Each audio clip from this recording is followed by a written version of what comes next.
राम राम, जय हिंद।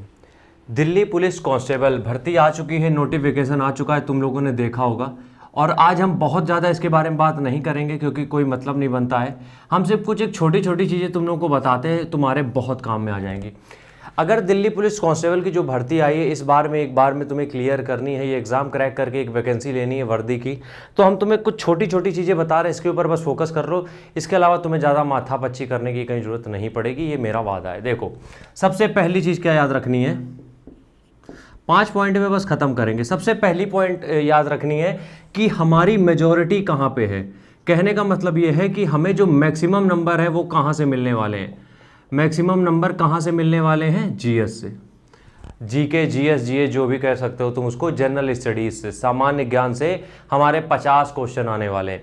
तो इसका मतलब यह है कि जो कोर होने वाला है, जो सब कुछ डिसाइड करेगा कि हमारी कट ऑफ में कितनी रैंकिंग होने वाली है, हम आगे पहुंचेंगे या नहीं, जो सब कुछ चीज़ें ओवरऑल डिसाइड होनी है वो डिसाइड होनी है जनरल स्टडीज़ पे। तो तुम्हें क्या करना है, सबसे ज़्यादा जो फोकस करना है वो इन 50 नंबर पे करना है। सबसे ज़्यादा फोकस किस पे करना है? 50 नंबर पे। तो सिलेबस में पूरे तुम्हें टॉपिक दिए हैं कम से कम 40 टॉपिक कम से कम सिलेबस में शायद दिए हैं, तुम देख लेना एक बार डिटेल में। हम ये कह रहे हैं कि इन 40 टॉपिक को मत देखो कि सिलेबस में प्रीवियस ईयर पेपर किस तरीके के क्वेश्चन पूछे गए, क्योंकि अगर वो देखने जाओगे तो शायद बहुत से लोग डिस्टर्ब हो जाते हैं। बस तुम क्या करो, ये 40 के 40 टॉपिक कवर कर लो। 40 के 40 टॉपिक, जितना सिलेबस में टॉपिक दिए हैं इन सबको कवर कर लो। जो तुम्हें समझ में आ रहा है बहुत अच्छा है, नहीं समझ में आ रहा है रट्टा मार लो, कोई दिक्कत नहीं है। अभी के लिए हमें सिर्फ नौकरी चाहिए। जीके के जितने भी टॉपिक हैं इनको पूरी तरीके से, जितने भी दिए हैं इनको एक सेपरेट अलग करो।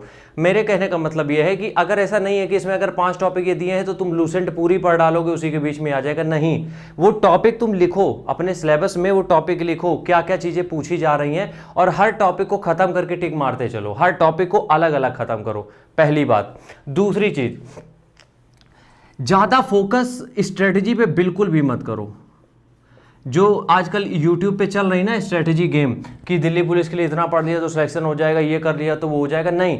इन चक्करों में तुम पढ़ो ही मत। ज़्यादा स्ट्रेटजी मतलब बहुत सारी चीज़ें दिखा रहे हैं वो कुछ मत देखो। तुम सिर्फ अपना एक प्लान बनाओ। तुम्हें टॉपिक पता है, सिलेबस पता है, क्या क्या आना है, कहाँ से आना है, कितना आना है, वो सब तुम्हें पता है, सब कुछ दिया हुआ है ऑनलाइन।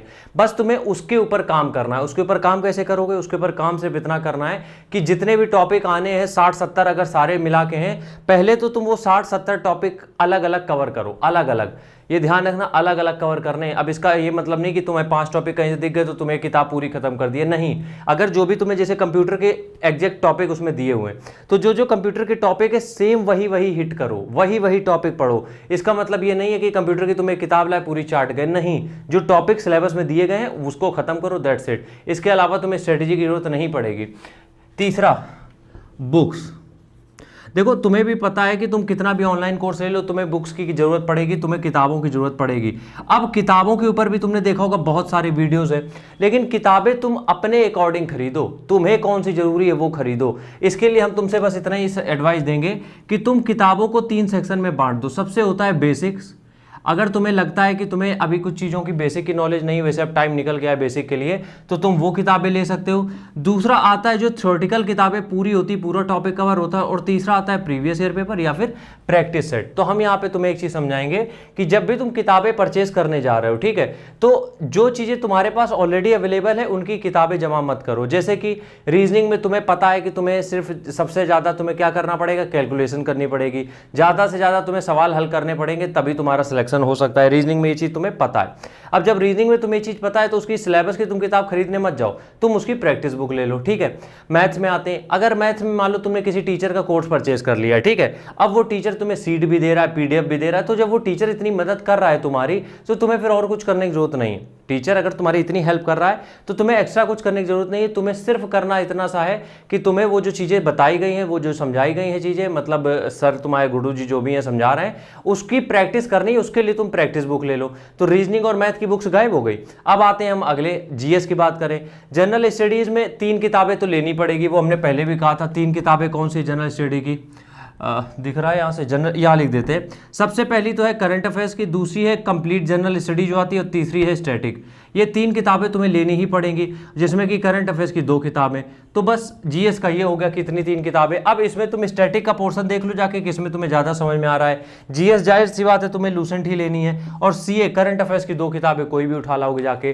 कहने का मतलब बस मेरा इतना सा है कि किताबें वो चुनो जो जरूरी हो, हर एक किताब जमा करके जरूरत नहीं है। अब तुमने मैथ की सिलेबस की बुक भी ले ली, क्लास नोट्स भी ले लिए, पढ़ना तुम्हें किसी टीचर से किताब खोलने का टाइम नहीं मिला, वेस्ट हो गई। 2-3 चीजें समझ में आ गई। चौथी चीज, ये हाईली रिकमेंडेड है कि मॉक टेस्ट तुम 30 दिन के बाद लगाने लगो।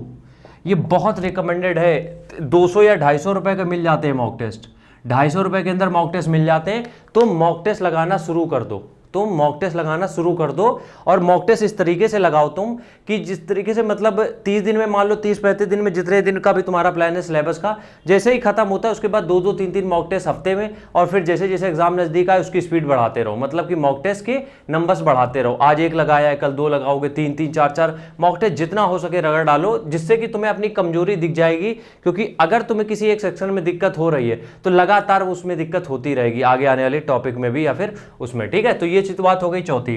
आखिरी बात हम यहां पे ये करेंगे कि पेड कोर्स ले लो, पेड कोर्स ले लो, और जो भी तुम क्लासेस कर रहे हो उसके अलावा 5 घंटे पढ़ो।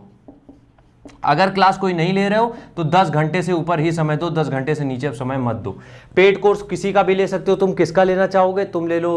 अब नाम नहीं लेंगे, नहीं फिर वही प्रमोशन वाली बात हो जाएगी। ठीक है, तुम्हें पेड कोर्स जिसके पसंद आते हैं, जो भी तुम्हें लगता है सही करा सकता है, पेड कोर्स ले लो मेरी तरफ से, क्योंकि हमें लगता है कि पेड कोर्स ले लेते हो तुम्हारी तैयारी आसान हो जाती है। ठीक है, राम राम, जय हिंद।